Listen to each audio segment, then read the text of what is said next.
Did you notice this today? The president today flanked by kids as he signed those 23 executive orders on guns.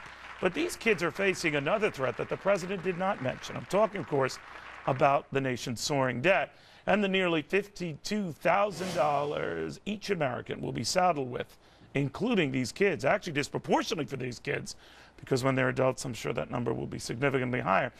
Charles wants to know where the executive order to combat that crisis is. Charles is always annoyed, and he's here now. I am always annoyed, particularly today. First, listen, I just don't like the idea of bringing kids out there for this kind of stuff to begin with. But if we're looking out for the best interests of our children, and at the same time running up these kind of debts that will almost certainly make their lives much more difficult, there's a whole lot of hypocrisy built into that. I'm just wondering, let's leave aside the whole gun debate.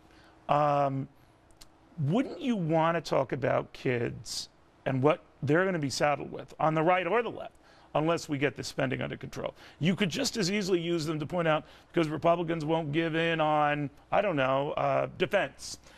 These kids are going to be screwed or whatever. But to use them to your advantage, if that's what you want to do, to make the point that unless we get the spending under control, these kids are the ones who are going to be left with the bill. Yeah, look, the president's very talented, but what you're actually saying is, I love to spend money, but it's the Republicans' fault, and I got these kids up here to prove it. That's a little tough one. That's a little bit of a stretch. I understand, and the irony, of course, is sequestration. Could you do it like a Village of the Damned sort of a thing, where they just slowly and sadly accept their fate? You know, you could do that with the counter, because all of those kids on stage today, by the time they're 65, they're going to owe about $1 million at the rate we're going right now. And forget about $52,000, $1 million. In the next 10 years, we're going to spend over $4 trillion to bondholders. And by 2022, we're going to be spending over $650 billion a year. I mean, the numbers just are mind-boggling at this point. So, you know, again, what is the likelihood any of these kids are there, and they're all cute kids, they'll ever see Social Security, they'll ever see Medicare, they'll ever see Medicaid?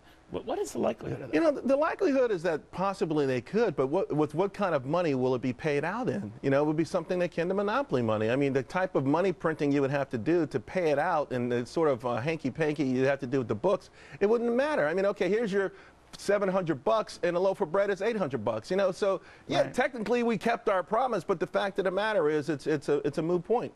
Sad. Yeah. Charles Payne, thank you very, very much. Thanks, it was good seeing you. In the meantime, a spending cut plan for this city from a guy who knows a thing or two